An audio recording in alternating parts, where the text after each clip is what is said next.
He arrived with a smile and a camera, claiming to tell Africa's story. However, unbeknownst to anyone, he wasn't filming a documentary. He was mapping secrets. He wasn't seeking truth. He was identifying targets. It began quietly. A fair-skinned man, wearing clean shoes and speaking with a French accent, landed at Ouagadougou International Airport. He carried a tourist visa and a press badge clipped to his shirt. He informed customs officials that he was a freelance journalist, aiming to understand Burkina Faso's security challenges and share local voices with the world. He smiled, spoke fluent French, and expressed admiration for President Ibrahim Traore's courage. "It's rare to see young African leaders who stand up to the West," he remarked. People believed him. Why wouldn't they? He was polite, offering water to taxi drivers, handing out pens to school children, buying tea in village markets, and photographing sunsets and goats. But behind his camera lens, he was capturing something else. Over the following weeks, the journalist visited places most reporters avoided. He lingered near military camps, walked along rail lines, and inquired with local guards about transport routes and mine shipments. When a soldier joked, "You ask more questions than our own commander," the man laughed and replied, "That's how journalists learn." At night, he stayed in a guest house on the city's outskirts. No one saw him drink or party, but they noticed peculiarities. He made international calls nightly, never using local SIM cards. He didn't post stories online or tag anyone, claiming everything would be released in a special European report. Yet, no articles, bylines, or reports surfaced in France. Initially, locals thought he was just eccentric. However, one night, when he was spotted near a restricted radio tower, everything changed. Burkinabe intelligence began discreet surveillance, tracking his movements, cloning his SIM without touching his phone, and logging his emails, texts, and voice messages. What they uncovered wasn't journalism, it was espionage. Le Monde.fr. When President Traore reviewed the evidence, he didn't order a raid. Instead, he devised a smarter plan. He invited the spy to pose his questions directly on camera before the nation. News cameras rolled quietly as chairs were arranged. A small press conference was announced in Ouagadougou, hosted by the presidency. Unlike usual, there were no press kits, printed questions, or reporters from CNN, BBC, or RFI Just. A few hand-picked local journalists, and one name added to the guest list at the last minute: Mr. Julien Morel, freelance journalist from France. He arrived alone, dressed in beige trousers, a white shirt, and the same press badge he'd shown at the airport weeks earlier. No tripod, no cameraman, just his shoulder bag, notebook, and a slight smirk. He had no idea what awaited him. As he entered the compound, he greeted guards confidently. "I'm here for the president's press briefing." A soldier nodded and directed him forward, though his eyes watched closely. Inside, the room was unusually quiet. Cameras were already rolling. A microphone stood at the center, and only 6 chairs for journalists were arranged in a semicircle. Julien sat casually, opened his notebook, and looked around. No one smiled or greeted him. The atmosphere felt cold. He dismissed it, thinking perhaps they were nervous around a European journalist. Then the door opened, and President Ibrahim Traore entered calm, upright, dressed not in a suit but in military fatigues. He appeared neither tired nor rushed. He looked ready. Julien stood and extended his hand. "Mr. President, it's an honor." "I was hoping." Traore shook his hand firmly and replied, "You've been asking many questions about us, Morel. Today, I will answer them. But first, I have a few of my own." Julien blinked. Was this a trap? He smiled nervously, pretending to be relaxed. "Of course, that's what interviews are for." But this wasn't going to be a typical interview, because Ibrahim Traore hadn't invited a journalist. He had invited a spy. The next few minutes would reveal the depth of the betrayal. The questions began. The camera's red light blinked softly. 6 journalists sat silently, notebooks open, hands still. In the center stood President Ibrahim Traore, calm and composed, holding no papers. Across from him, Julian Morel adjusted his collar, accustomed to controlling interviews, but this time felt different. Traore wasn't smiling or introducing policies. He was studying him. "Mr. Morel," Traore began, "you've been in our country for 23 days, correct?" "Yes, Mr. President," Julian replied, steadying his voice. "I've been gathering stories, filming locals, trying to understand." "Understand what?" Julian hesitated. The challenges your people face. Security, infrastructure, foreign relations."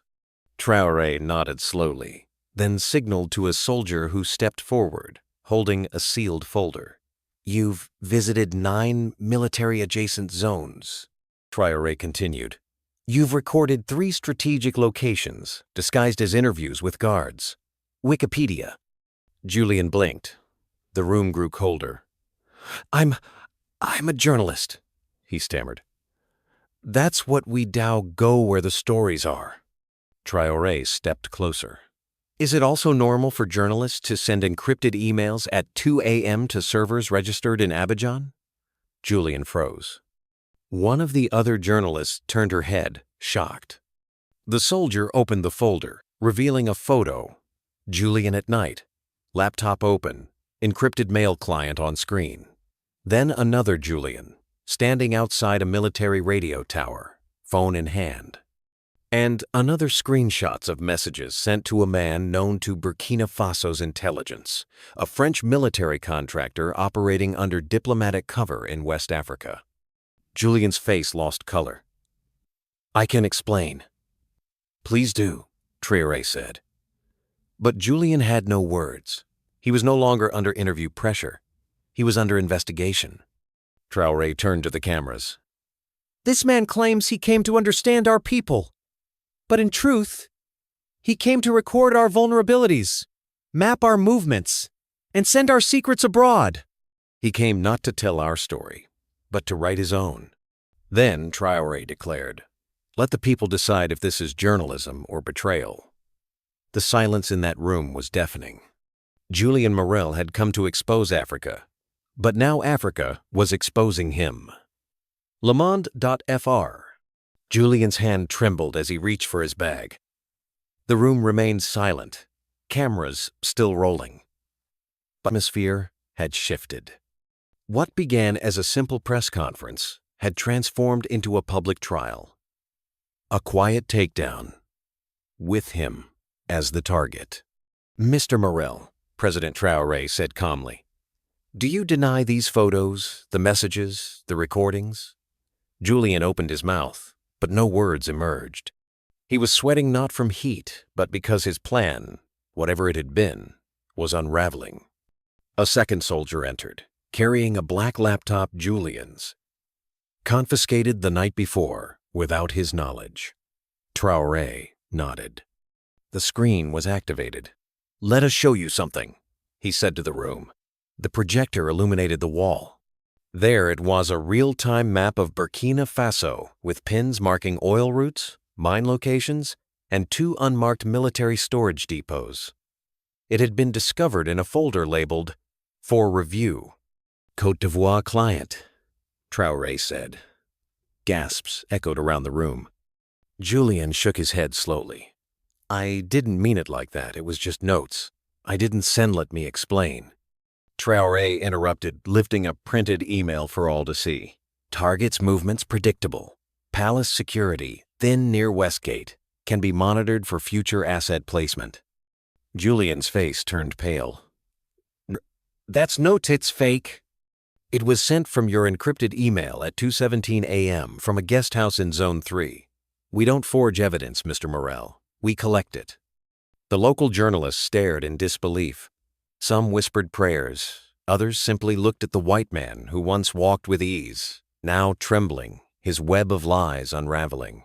He had come with a plan, but he had underestimated the country. He had underestimated its intelligence. Most of all, He had underestimated the man standing across from him. President Traore walked slowly back to the microphone. He wasn't angry. He didn't shout. He simply looked into the camera and said, "This is what they send us. Not aid, not apologies, but spies with cameras who call themselves journalists. They think we will smile and stay quiet, but that time is over." Then he turned to Julian one last time. "You came for stories. Now you are the story."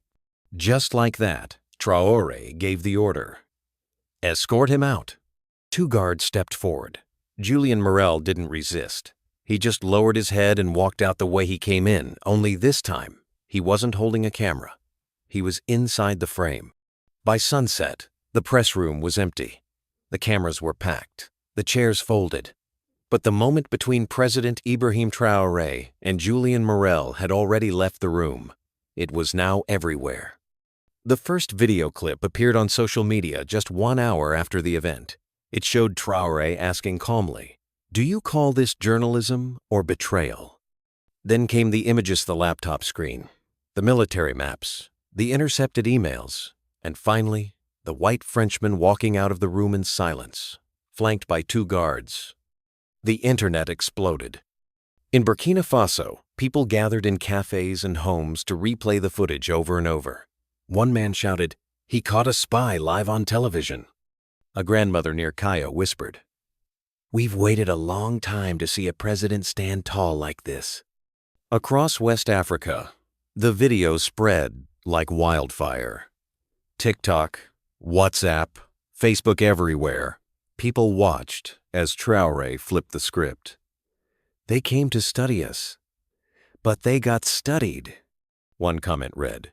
"This is how you handle them with facts, not fear." In Ségou, students painted a mural of Traore with the words, "Africa has eyes now." In Ghana, a viral tweet declared, "He didn't raise his voice, but he raised the standard." In France, however, the reaction was different. The Ministry of Foreign Affairs released a cold statement. "We are reviewing the situation and expect fair treatment for all citizens." But they said nothing about the evidence. Nothing about the maps or the emails or the Abidjan connection because they couldn't. Meanwhile, inside Burkina Faso, Julian Morel was under formal arrest not for journalism, but for unauthorized surveillance and national security breaches.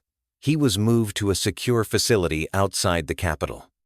But this wasn't just about him anymore. It was about every microphone that had ever gathered secrets, every handshake with a hidden condition, every photo taken with smiling faces and double meanings. President Traore didn't make another speech. He didn't need to. The world had already heard him. "You came for stories. Now you are the story." All the videos hit the internet before the press room was even empty. It started with one clip, just 40 seconds long.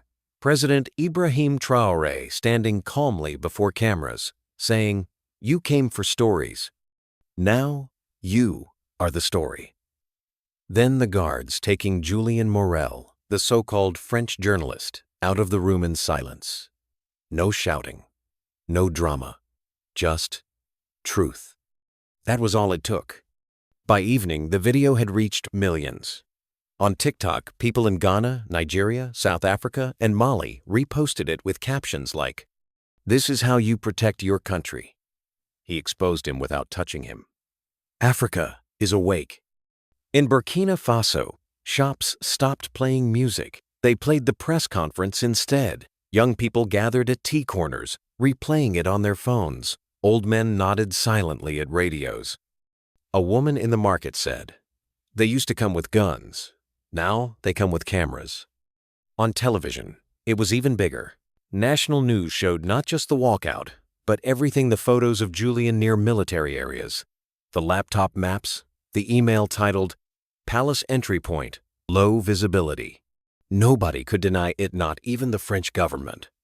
But still, they tried. In Paris, they released another statement. "We are following the situation and will ensure our citizen is treated fairly." But again, they didn't mention the evidence. They didn't deny it. They didn't even try to explain it because they couldn't. Meanwhile, in West Africa, the feeling was different. This wasn't just about catching a spy. It was about finally seeing the trap and breaking it. Across borders, people shared the same message: enough. Julian Morel, the man who came with a smile and a camera, was now being held in a military safe house. No interviews, no press passes, no audience.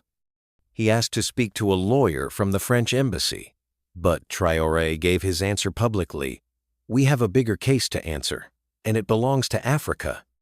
And just like that, the man who once came to expose others was now the one being exposed to the entire world.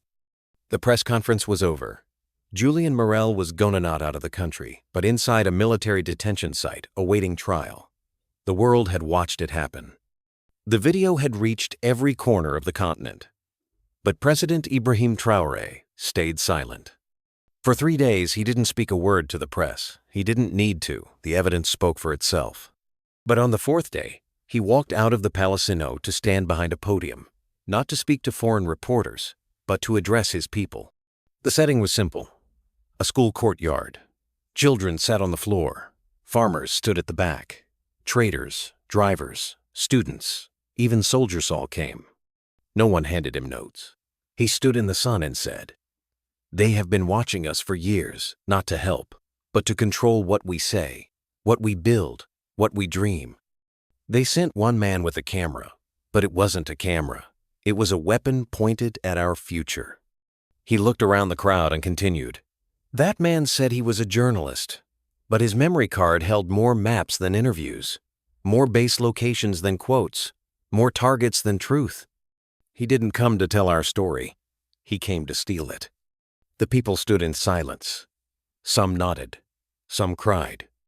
Then he said something that would echo across Africa. "To the next one who tries this, the next man who comes smiling with soft words and sharp wires hidden in his bag, don't mistake our silence for blindness. We see you now." That one line became a movement. On walls in Ouagadougou, it was painted, "We see you now." In TikTok videos across Ghana and Nigeria, "We see you now." In university halls from Dakar to Dar es Salaam, "We see you now." No arrests were made beyond Julian Morel. No embassies were stormed. No chaos. Only a quiet message delivered with calm fire. "You taught us how to hold a camera. Now we know how to aim it back." That's how it ended. No gunfire, no shouting. Just one man caught in his own game and a continent reminded of its power. Because this time, Africa didn't stay quiet.